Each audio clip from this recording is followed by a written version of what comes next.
Content creator.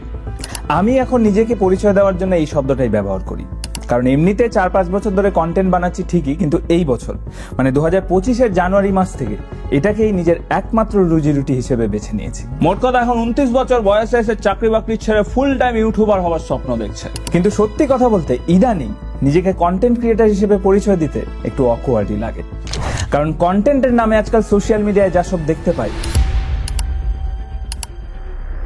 আর মজার ব্যাপার হচ্ছে এরাও নিজেদের কন্টেন্ট ক্রিয়েটার হিসেবেই পরিচয় দেয়। আগে হ্যাঁ, একদিকে যেমন আমাদের মতো কিছু ক্রিয়েটাররা দিনরাত এক করে চেষ্টা করে যাচ্ছে নিজের কন্টেন্টের মাধ্যমে কিভাবে মানুষকে নলেজ দেওয়া যায়, কিভাবে কোনো বিষয় নিয়ে স্পষ্ট ধারণা দেওয়া যায়। আবার কেউ হয়তো চেষ্টা করছে নিজের কন্টেন্টের মাধ্যমে কিভাবে অডিয়েন্সকে এন্টারটেইন করা যায়, হাসানো যায়। আবার কেউ হয়তো চেষ্টা করছে নিজের ভিডিওর মাধ্যমে কিভাবে কাউকে নতুন কিছু শেখানো যায়। আবার কেউ চেষ্টা করছে নিজের কন্টেন্টের মাধ্যমে অডিয়েন্সের মনের ভাব প্রকাশ করার।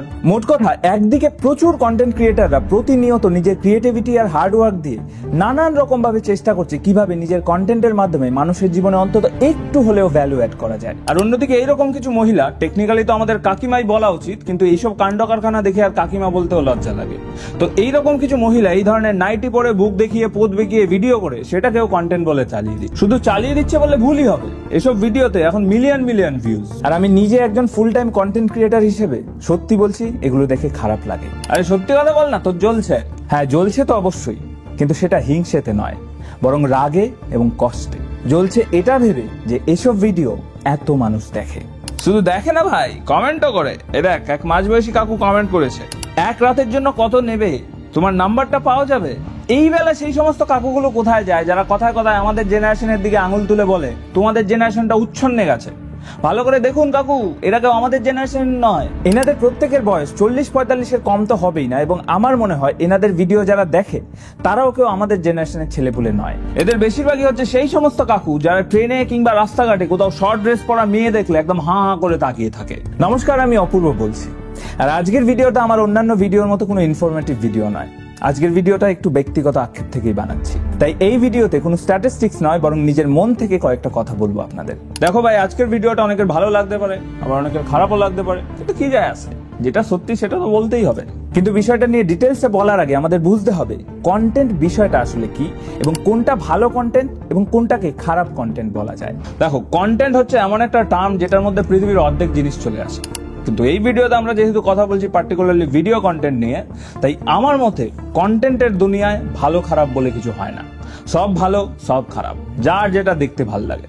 আমি যেমন প্রচুর কমেডি ভিডিও দেখি, মাঝে মাঝে ননসেন্স কমেডিও দেখি, আমার ভাল লাগে। ও যেমন আবার একটু আতেল মার্কা জিনিসপত্র দেখে, সেটা ওর পছন্দ। তো যার যেটা পছন্দ সেই অনুযায়ী প্রচুর ভিডিও ইন্টারনেটে অ্যাভেলেবেল আছে, যার যেটা পছন্দ সে সেটাই দেখে। কিন্তু এই ধরনের এই পার্টিকুলারলি এই ধরনের ভিডিওগুলোকে আমি কন্টেন্ট হিসেবে গণ্যই করি না। কারণ অন্যান্য যে কোনো কন্টেন্ট দেখবে সেটার পেছনে একটা ন্যূনতম এফোর্ট থাকে। সে যত খারাপই কন্টেন্ট হোক না কেন, একটা ন্যূনতম চেষ্টা থাকে কিছু একটা বানানোর। কিন্তু এই ভিডিওগুলোয় ক্রিয়েটিভিটি সে তো অনেক দূরের ব্যাপার, এসব বানাতে ন্যূনতম এফোর্টও লাগে না। তুমি নিজেও একটু লক্ষ্য করলে বুঝতে পারবে এসব ভিডিওর মেইন সাবজেক্ট হচ্ছে কোনো মহিলা। আরো পার্টিকুলারলি বলতে গেলে মহিলাদের শরীরের একটা বিশেষ মাংসের অংশ হচ্ছে এইসব ভিডিওর মেইন সাবজেক্ট। ভাই একটু সামলে, আরে থাম তো। এরকম নাইটি পরে চিবুক দেখিয়ে কমর দুলানোকে আমি আর যাই হোক কন্টেন্ট বলতে পারবো না, তাই ভালো খারাপের তো প্রশ্নই ওঠে না। এইগুলো হচ্ছে সস্তার পান। কি করছিস ভাই? আমার ভিডিও ফ্যামিলি অডিয়েন্সরা দেখে। আচ্ছা সরি, ভদ্র ভাষায় বলতে গেলে এগুলোকে বলে সফট পর্ন। আর সত্যি কথা বলতে সোশ্যাল মিডিয়ায় এই ধরনের ভিডিও দিন দিন বেড়েই চলেছে। কিন্তু প্রশ্ন হচ্ছে এইসব ভিডিও কেউ কেন বানায়? বলে আমার নেকু পুশুলে, তুমি জানো না কি জন্য বানায়? তুমি নিজে কি জন্য এত পরিশ্রম করে দিন রাত এক করে কন্টেন্ট বানাচ্ছ? 2 পয়সা রোজগার করার জন্য। দেখ ভাই, সবাই তোদের মতো এরকম খেটে খুটে তো ভিডিও বানাতে পারে না, কিন্তু টাকাটা সবার দরকার। আর এটা হচ্ছে মানুষের অ্যাটেনশন পাওয়ার সব থেকে সহজ উপায়। জামা খুলে দাও, দেখবে সবাই হুলিয়ে দেখবে। আর এটা তো আমি আগের ভিডিওতেও বলেছি, যত বেশি অ্যাটেনশন তত বেশি পয়সা। তুই চিন্তা করিস না ভাই, তোর থেকে অনেক বেশি কামায় এসব কাকিমারা। সেই না হয় বুঝলাম, কিন্তু চক্ষু লজ্জা বলেও তো একটা জিনিস হয়। চক্ষু থাকলে তবে তো লজ্জা। তাই এসব বলে লাভ নেই মানুষ এসব ভিডিও কেন বানায়। প্রশ্নটা হওয়া উচিত মানুষ এসব ভিডিও কেন দেখে। কারণ মানুষ যতদিন দেখবে এরা বানাবেই। ইকোনমিক্সের ভাষায় যাকে বলে সাপ্লাই অন ডিমান্ড। মার্কেটে যদি ডিমান্ড থাকে সাপ্লাই তো হবেই ভাই। কিন্তু মানুষও খুব অদ্ভুত মাইরি, এদিকে খিস্তিও করবে, সমালোচনা বলে ওটাকে। মার খাওয়াবি তুই একদিন আমায়। ওই হলো, এদিকে সমালোচনাও করবে আবার দেখবেও। পছন্দ না হলে পুরোপুরি ইগনোর করো, ওখানে গিয়ে আবার কমেন্ট করে এসব ভিডিওর এঙ্গেজমেন্ট বাড়ানোর কি দরকার? কারণ এসব সোশ্যাল মিডিয়া প্ল্যাটফর্মের কিছু যায় আসে না কে কি বানালো কে কি দেখলো, ওরা দেখবে শুধু এঙ্গেজমেন্ট। যেখানে যত বেশি এঙ্গেজমেন্ট তাদের তত বেশি প্রফিট, আর ওরা যেখানে নিজেদের প্রফিট দেখবে সেটা আরো বেশি করে প্রমোট করবে, সেটাই স্বাভাবিক। আর এসব অ্যালগোরিদম ফ্যালগোরিদম সব বাজে কথা। এখন এসব প্ল্যাটফর্মগুলো এইসব কন্টেন্ট বেশি বেশি করে প্রমোট করে।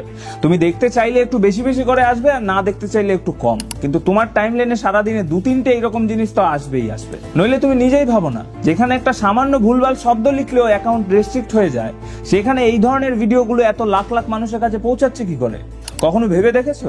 এবার এইসব শুনে অনেকের হয়তো আমার মতো খারাপ লাগবে, আবার অনেকেই বলতে পারে তাতে কি হয়েছে, যার ইচ্ছে হচ্ছে সে বানাচ্ছে, তাতে আমাদের কি যায় আসে? হ্যাঁ যায় আসে, আর কি যায় আসে সেটাই বলবো এবার। গত বছর মানে 2024-এ অক্সফোর্ড ইউনিভার্সিটি প্রেস থেকে একটা নতুন টার্ম ইউজ করা হয়, যার নাম হলো ব্রেইন রট। এবার এই টার্মটা শুনতে নতুন লাগতে পারে, কিন্তু বিগত কয়েক বছরে আমরা সবাই কম বেশি এই ব্রেইন রটের শিকার হয়েছি। কিভাবে নিজেই বুঝতে পারবেন। এই ব্রেইন রট বিষয়টা কি আপনাদের বলি একটু। এই যে আমরা সোশ্যাল মিডিয়া খুলে কিছু একটা দেখতে গিয়ে তারপর স্ক্রল করতেই থাকি এবং একটার পর একটা রিল দেখতেই থাকি এবং এই যে দেখতে দেখতে কখন সময় পেরিয়ে যায় আমাদের খেয়াল থাকে না। এই যে মাত্রাতিরিক্ত সোশ্যাল মিডিয়ার লো কোয়ালিটি কন্টেন্ট কনজিউম করা এবং ধারণা করা হচ্ছে এর ফলে আমাদের ব্রেনের ভাবার যে ক্ষমতা সেটা দিন দিন নষ্ট হয়ে যাচ্ছে। মানুষের মধ্যে থেকে ইন্টালেকচুয়াল চিন্তা ভাবনা করার ক্ষমতা একেবারেই নষ্ট হয়ে যাচ্ছে এবং সেই জিনিসটাকেই বলা হচ্ছে ব্রেইন রট, মানে মস্তিষ্কের পচে যাওয়া। এবার জাস্ট ভাবুন, একটা মানুষ যদি সোশ্যাল মিডিয়ায় ঢুকে সারাদিন এইসব কন্টেন্ট কনজিউম করে তার অবস্থা কি হবে। আর এইসব ভিডিও দেখে সব থেকে বেশি ক্ষতিটা কাদের হচ্ছে জানো?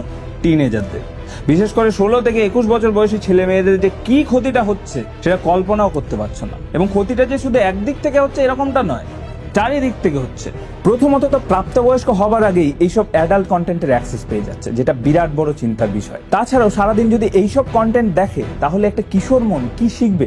আর তার উপর যদি দেখে যে সোশ্যাল মিডিয়ায় এইরকম ভিডিও বানিয়ে কেউ বাড়ি গাড়ি করে বিন্দাস লাইফ কাটাচ্ছে, তাহলে তার চিন্তা ভাবনাটা কিরকম হবে? আর শুধু চিন্তা ভাবনাতেই নয়, একটা সময় পর গিয়ে অ্যাকশনগুলো এরকমই হবে। আর এই জন্যই দেখবে জুকুদার একটা প্ল্যাটফর্মে যেমন এইসব বৌদি আর কাকিমাতে ভর্তি, আরেকটা প্ল্যাটফর্ম আছে সেটা পুরো উত্তেজিত টিনেজারে ভর্তি। আর যতদিন যাচ্ছে এটা আরো বাড়ছে। কিন্তু এর শেষ কোথায়? এসব বন্ধ করার কি কোনো উপায় নেই? না, নেই।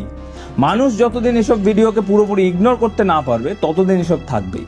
তাই সত্যি সত্যি যদি এসব ভিডিও না দেখতে চাও, ধরে ধরে সব কটা প্রোফাইলে রিপোর্ট মারো। জানি না আদৌ কোনো লাভ হবে কিনা, কিন্তু আমরা এটুকুই করতে পারি, এর বেশি আমাদের হাতে কিছু করার নেই। কিন্তু যারা এসব প্ল্যাটফর্মকে চালনা করে তারা চাইলে অনেক কিছু করতে পারে, কিন্তু তারা করবে কেন? তাদের দোকান তো দিব্যি চলছে। আর যদি কেউ কিছু করতে পারে তাহলে সেটা হলো প্রশাসন।